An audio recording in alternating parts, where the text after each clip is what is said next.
ഇന്നുണ്ടല്ലോ ഞാൻ എൻ്റെ വീട്ടിൽ പോയപ്പോൾ എടുത്ത കുറച്ച് വീഡിയോ ആണിത്. എൻ്റെ വീട്ടിലെ അവിടെ എൻ്റെ ബ്രദേഴ്സൊക്കെയാണ് ഇപ്പോൾ താമസിക്കുന്നത്.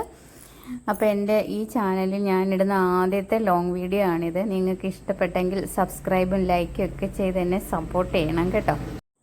അവിടെ പോയി ചക്കയും മാങ്ങയും ഒക്കെ ഇട്ട് കൊണ്ടുവരാൻ വേണ്ടിയിട്ടാണ് പ്രധാനമായിട്ട് പോകുന്നതുള്ള സാധനങ്ങളൊക്കെ പെറുക്കി കെട്ടി തിരിച്ച് വീട്ടിലേക്ക് വരും. ഇപ്പോൾ ഇത് കശുവണ്ടിയാണ്, മാങ്ങയുണ്ട്, പാഷൻ ഫ്രൂട്ടുണ്ട്, എല്ലാം ഉണ്ട്. ഇതെൻ്റെ വീട്ടിലെ അമ്പലമാണ് കേട്ടോ. അപ്പോൾ ഞങ്ങളുടെ വീടിനോട് ചേർന്നാണ് ഞങ്ങളുടെ കുടുംബക്ഷേത്രം. അപ്പോൾ അവിടുത്തെ കുറച്ച് വിശേഷങ്ങളും പൂജകളും കാര്യങ്ങളും ഒക്കെ ഉണ്ടായിരുന്നു. അപ്പോൾ അതിന് വേണ്ടിയിട്ടാണ് ഞാൻ പോയത്.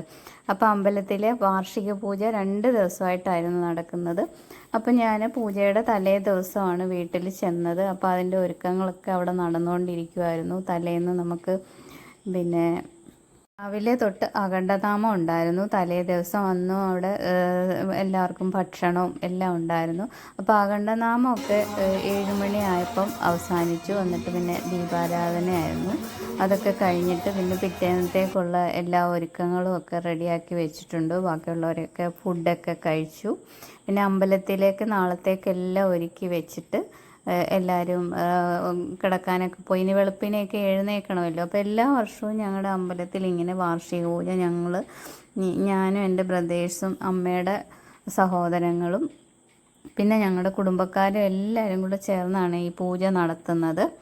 അപ്പോൾ നാളെ ദൂരെയൊക്കെയുള്ള കുടുംബക്കാരൊക്കെ വരും. അപ്പോൾ രാവിലെ അമ്പലം തുറന്നു, ഗണപതി ഹോമം തുടങ്ങി. പിന്നെ പൊങ്കാലയായിരുന്നു. അപ്പോൾ നമ്മുടെ കുടുംബാംഗങ്ങളെല്ലാവരും പൊങ്കാല ഇട്ടു. അത് കഴിഞ്ഞ് പിന്നെ കഞ്ഞി സദ്യയൊക്കെ ഉണ്ടായിരുന്നു. വന്നവർക്ക് എല്ലാവർക്കും കഞ്ഞിയും പയറും ഒക്കെ കൊടുത്തു. അത് കഴിഞ്ഞ് പിന്നെ നമ്മുടെ സാധാരണ അമ്പലത്തിൽ എല്ലാ വർഷവും നടന്നു വരുന്ന പൂജകളൊക്കെയാണ് നടക്കുന്നത്. അപ്പോൾ ദൂരെ നിന്നൊക്കെ ഒരുപാട് നമ്മുടെ കുടുംബക്കാരൊക്കെ വന്നിട്ടുണ്ട്. അവരൊക്കെ ഓരോ വഴിപാടുകളൊക്കെ നമ്മുടെ അമ്പലത്തിൽ നടത്തും. എല്ലാ മാസവും ഇവിടെ മാസപൂജയുണ്ട്. പിന്നെ വർഷത്തിൽ വാർഷിക പൂജ, ഇങ്ങനെ 2 ദിവസമായിട്ട്. എല്ലാ ദിവസവും അമ്പലം തുറക്കാറില്ല. നമ്മൾ മാസത്തിൽ ഒരു ദിവസം തുറന്ന് പൂജയും വായനയും ഒക്കെ ഉണ്ട്. പിന്നെ എല്ലാ ദിവസവും നമ്മൾ പുറത്തൊക്കെ വിളക്ക് കത്തിക്കും. അത്രയേ ഉള്ളൂ. പണ്ട് അമ്മയുടെ കാലം, അമ്മൂമ്മ അപ്പൂപ്പൻ്റെയൊക്കെ കാലം തൊട്ട് പണ്ട് 100 വർഷം മുന്നേ ഉള്ള അമ്പലമാണ്. ആദ്യം തടി മാത്രമുള്ള അമ്പലമായിരുന്നു. അത് നമ്മൾ ഓടൊക്കെ ഇട്ട അമ്പലമായിരുന്നു. അത് നമ്മൾ പുതുക്കി പണിഞ്ഞ് അതിൻ്റെ നിരയൊക്കെ അതേപോലെ തന്നെ, അമ്പലത്തിൻ്റെ നിരയൊക്കെ അതേപോലെ നിർത്തിക്കൊണ്ടാണ് നമ്മൾ അമ്പലം പണിഞ്ഞത്. ഇത് ഞങ്ങളുടെ അമ്പലക്കുളമാണ്. പൂജയ്ക്ക് മുന്നേ ആ കുളവും എല്ലാം വെട്ടി നമ്മൾ വൃത്തിയാക്കും. ഒരുപാട് പഴയ അമ്പലം ആയതുകൊണ്ട് തന്നെ നമ്മൾ പിന്നെ അത് പുതുക്കി പണിഞ്ഞതാണ്. അപ്പോൾ രാവിലെ എല്ലാവരും കഞ്ഞി കുടിക്കാനൊക്കെ ഉള്ളൊരു തയ്യാറെടുപ്പാണ്. ദൂരെ നിന്നൊക്കെ വന്നവർ, രാവിലെ വന്നവർ കഞ്ഞി കുടിച്ചിട്ടൊക്കെ അങ്ങ് പോകും.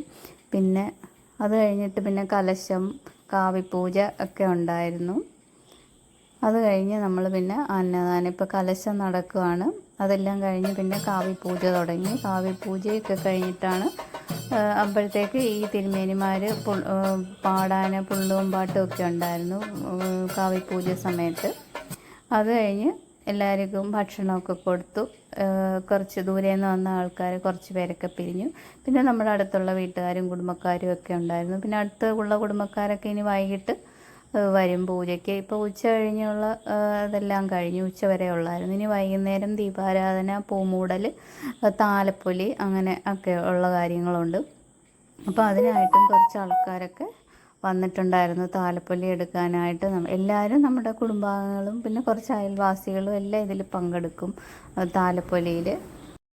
താലപ്പൊലിയൊക്കെ അമ്പലത്തിൽ വന്ന് അത് കഴിഞ്ഞ് ദീപാരാധന, അത് കഴിഞ്ഞ് ദേവിക്ക് പൂമൂടൽ, ഇതോടുകൂടി അങ്ങനെ ഈ വർഷത്തെ വാർഷിക പൂജ കഴിഞ്ഞു. ഇനി എല്ലാ മാസത്തിലും പൂജകളുണ്ട്. ഇനി അടുത്ത വർഷം മാർച്ചിലാണ് വാർഷിക പൂജ വരുന്നത്.